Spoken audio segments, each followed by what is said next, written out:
The challenge. Tell your crush that you know they're into you. Kuroken. They were lying on Kiru's bed when Kenma decided to do it. The younger boy's head was resting on Kiru's chest, his focus on the PSP in his hands and the feeling of the taller boy's fingers playing with the tips of his hair. Kenma didn't even have to pause the game. I know that you're into me. Kiru's hand immediately froze, and Kenma could feel the older boy suck in a breath from beneath him. Hey. I never said you could stop. He waited, but Kiru's hand never returned to Kenma's hair, and the smaller boy frowned. Kuro. I'm not into you. Continue the hand thing. Kenma. Hand. I'm not into you. Huffing out loudly, Kenma only continued to play his game. Sure. Hey. I'm telling the truth. Are not. Are too. Are not. I'm being serious here, Kenma. This isn't a joke. Never said it was. Well, I just don't see you like that, okay? MHM. Hey. I would never jeopardize us by. Sighing, Kenma paused his game to place the Nintendo down beside him and turned to look Kiru directly in the eye. What are you doing? Kenma only leaned in closer in response. Kiru swallowed hard. Kenma, what is this? But Kenma only leaned in again, so close that their noses were only a few inches apart. Kiru remained frozen, his eyes fixed on Kenma's. Kenma. His voice was quiet though, and Kenma had seen his gaze dart down to his lips for a split second. You're going to kiss me now. Are not. Are too. Are not. Are. Except then Kiru was surging forward to press his lips against Kenma's, and Kenma smirked, gently tugging on the taller boy's wrist. See? Kenma pulled back to flip over and rest his head against the older boy's chest again, pulling on Kiru's wrist to place his hand back on his head. I called it. The room was silent for a long moment, but as he picked his Nintendo back up and resumed the game, Kenma could hear the thump of Kiru's head against the pillow. Well shit. Kagehina. Kagehina watched the volleyball arc across the evening sky quietly. And Hinata bit his lip, his gaze fixed on the volleyball as it fell down into his waiting arms. Bablam. The ball bounced off the undersides of Hinata's arms. The redhead grinned. And Kagehina bumped the ball back to Hinata, whose focus was rooted to the ball's path. Baboom. The volleyball again soared back towards Kagehina, but the setter's eyes weren't focusing on it, instead watching Hinata's face break into another smile. And I know that you're into me. He bumped the ball back at the redhead, but Hinata's face had gone slack, his eyes wide and his face pale. What? His feet were frozen in place, and the ball fell to the grass lamely. Kagehina frowned. Oi. Dumbus. The whole point of volleyball is to not let the ball touch the ground, you know. Oh my god. Hinata's jaw was hanging open. He still hadn't moved. Oh my god. Hinata. You're right. Oh my god. I didn't even know. What are you talking about? How I feel about you. I was so confused, but I get it now. Oh my god. Hinata stared at Kagehina with wide open eyes. How did you figure it out? You. Kagehina floundered, his face turning red. How the hell would I figure out anything, idiot? It was just a Dumbus challenge. Huh? Oh. Kagehina could see the wheels turning in Hinata's brain before his eyes widened in understanding and his shoulders slumped, his voice quiet. Oh. It was silent between them for a long moment. Then, suddenly, Hinata was clearing his throat and bending down for the volleyball. Great. Well. Okie dokie then. Let's just forget that happened, yeah? Volleyball. Yes. Volleyball. Volleyball is so. Kagehina closed his eyes and sighed. He could feel heat creeping up the back of his neck. Goddammit. It was a crush challenge, idiot. Huh? It was a goddamn crush challenge, you goddamn idiot. Kagehina slowly cracked his eyes back open again to watch the wheels turning in Hinata's brain before his eyes widened in understanding. Oh. His face broke out into a grin. Oh my god. Coughing loudly, Kagehina fixed his gaze on the grass. His skin still beat red. Can we go back to talking about volleyball now? Hinata giggled. Or, sounds like somebody's getting ember. Oh shut up. Iwaoi. Ikora leaned across the couch to whisper directly into Iwaizumi's ear. PSST. No. The spiker didn't even take his eyes off of the television. But this is really. We're watching a movie. The movie's boring. You literally chose the movie, Shitakura. Well, who let me do that? You said you would cry for 1,000 years if you didn't watch this movie tonight. Sounds like you let yourself get manipulated. Shh. Pouting, Ikora leaned back onto his side of the couch. After a long moment, however, Iwaizumi sighed and reached forward for the remote control to pause the television. Fine. What do you want to say? Ikora grinned triumphantly. Thank you. Sucking in a deep breath, he turned to look directly at Iwaizumi's bored expression. Look. I know that you're into me, Iwa-chan. Oh. Iwaizumi's expression didn't change. That's it? What do you mean? Is that all you wanted to say? Well, yes. I guess. Okay then. Ikora watched with wide eyes as Iwaizumi flipped the television back on and continued watching. Iwa-chan. What? Ikora searched Iwaizumi's face for any signs of a reaction, but the spiker appeared just as bored as he had before. Are you not going to even try to deny it or anything? Why would I? You already know, don't you? But, I mean, are you not, like, at least surprised? Frankly, I'd be more surprised if you didn't know by this point, Shitakura. Now will you shut up and let me watch this dumbass movie? It was a challenge, alright. I didn't know anything and it was just a stupid challenge. Great. Ikora waited, but when Iwaizumi didn't add anything, the setter's eyebrows furrowed. We should talk about this, right? This seems like the kind of thing we should talk about. There's nothing to talk about. You literally just confessed to me, Iwa. I think you actually confessed for me, crap Ikora. It was a challenge. So you manipulated me into confessing. That definitely sounds a whole lot better. Are you not worried about me rejecting you? Not really. What? The blue light of the television screen reflected off of Iwaizumi's brown irises.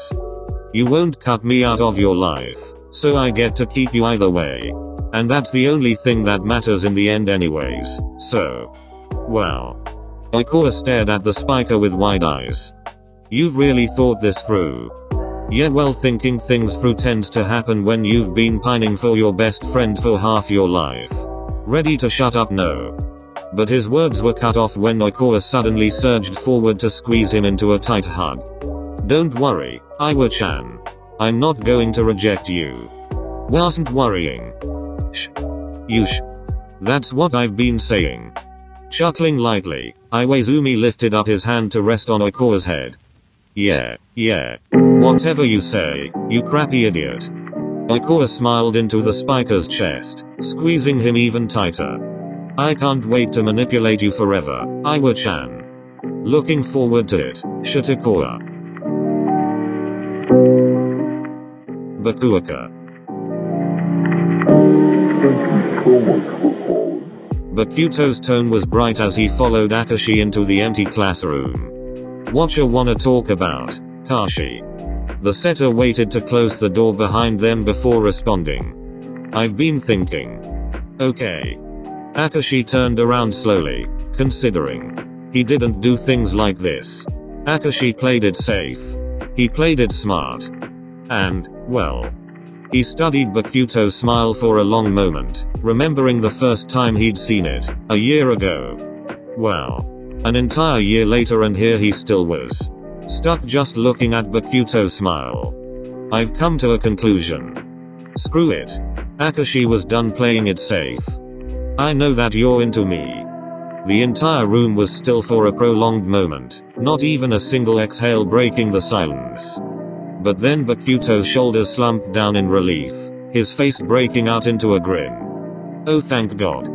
He took a step in, gathering Akashi's hands into his own. You don't know how hard it's been, Kashi. Pardon? Akashi blinked, processing. I don't know how hard it's been. For you. Bakuto nodded as he sucked in a deep breath.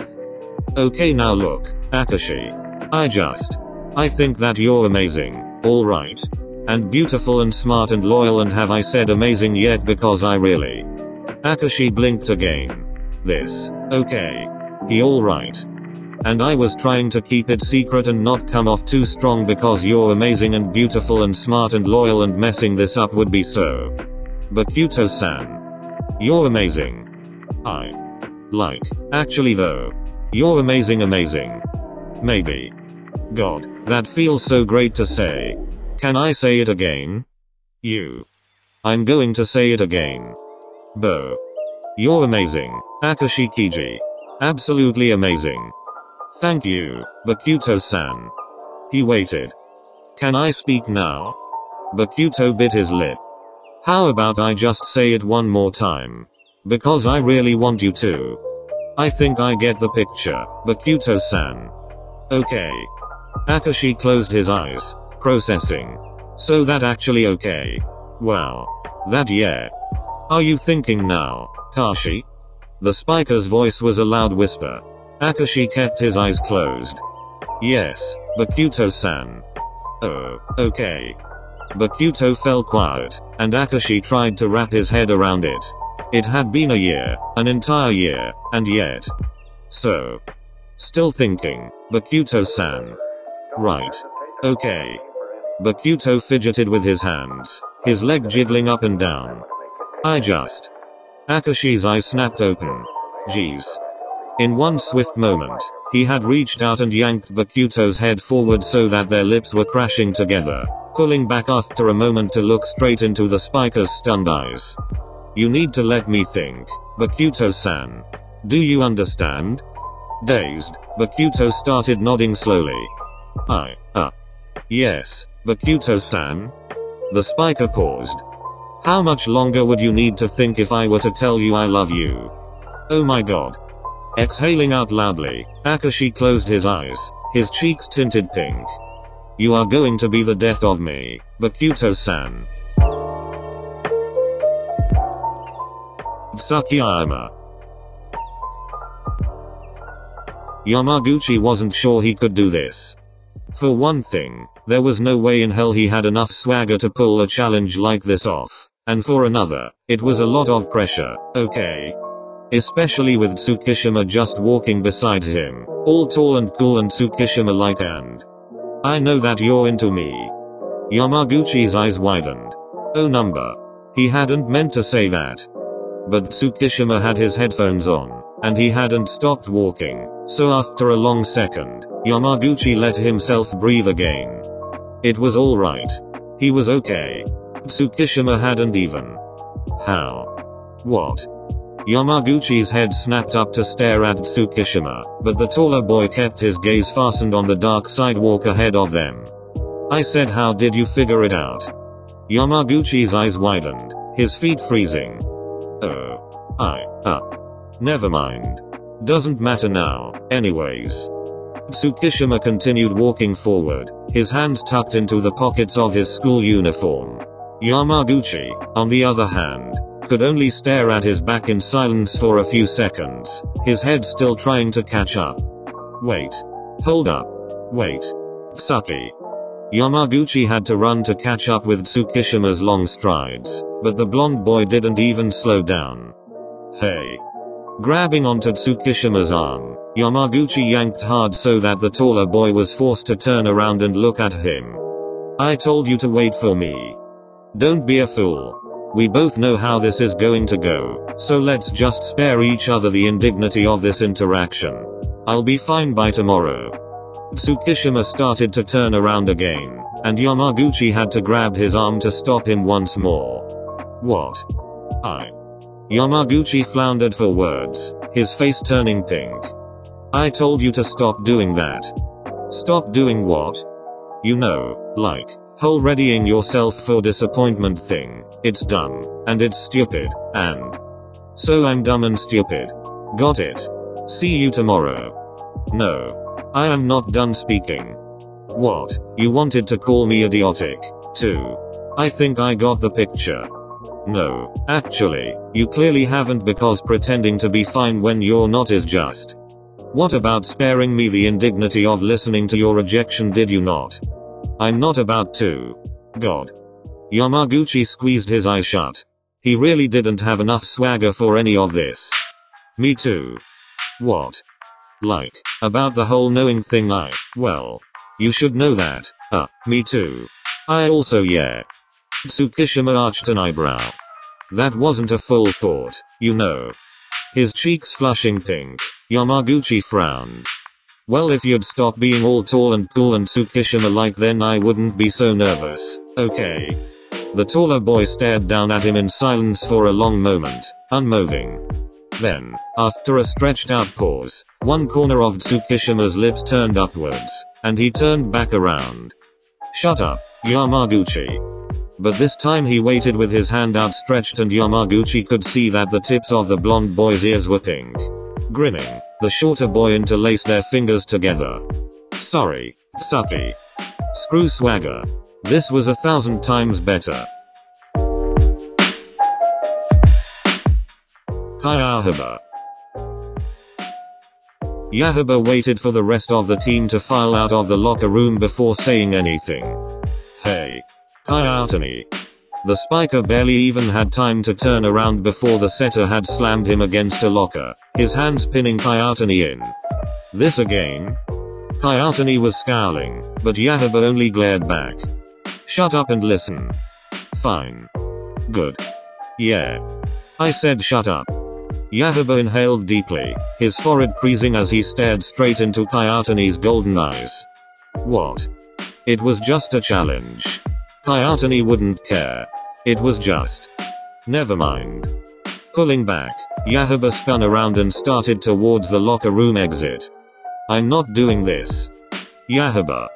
No. Tell me. Not happening. You can't just. Kyouhaba closed his eyes. Screw it. I know that you're into me. He stopped walking towards the exit, instead only holding his breath as he waited for Kyouhaba's response. When a few long seconds passed by in silence, however, the setter furrowed his eyebrows and turned around. I said. The words died in his mouth. However, when Kyouhaba saw that Kyouhaba had frozen, his eyes pinned on the floor and his face a deep, scarlet red. Are you? Kyouhaba stepped forward towards him, but Kyouhaba immediately scrambled backwards, his face miraculously growing even more crimson by the second. Stop it. Stop what? Kyouhaba took another step forward, and Kyouhaba moved even closer to the corner of the locker room. I said stop it. Are you blushing? No. Kyouhaba took another step forward, and Kyouhaba leaped back. You're blushing. No. Your face is suggesting otherwise. Yeah, well, my face is a goddamn liar, alright. By that point, Kyouhaba was pushed up against the wall's corner, his eyes still pointedly refusing to meet Kyouhaba's. The setter, however, only stepped in closer, reaching out a hand to gently cup the spiker's flaming cheek. Wow. Kyouhaba studied Kyouhaba's expression closely. This is adorable. I hate you. You really are quite cute. Go to hell. Do you actually want me to stop? Kyouhaba pressed his lips together firmly, his gaze still pinned to the floor. Then, after a long moment of silence, he dropped his head to hide his crimson face in Kyouhaba's shoulder. Screw you. Yakulev. Yaku frowned down at his plate as he watched Lev pile food onto it. Alright, so what is up with you and this whole feeding me thing?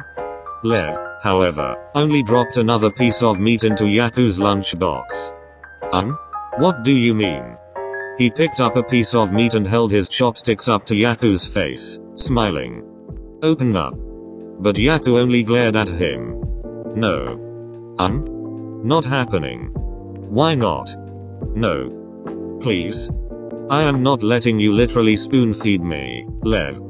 The taller boy pouted. Come on, Yaku-san. Don't act so tough. I know that you're into me. Yaku immediately froze at the younger boy's words, his entire body going stiff. Lev, meanwhile, only smiled and swirled the piece of meat in the air. Say eh? How long? Sorry? Yaku's voice was quiet, his tone carefully controlled. Lev bit his lip. Shit. How long have you known? It was never a good sign when Yaku was being quiet. Lev. Yes, Yaku-san. Answer the goddamn question. Is there a right answer? Yaku simply stared at him for another long second before he snorted, glancing down at the lunchbox sitting on the table in front of him.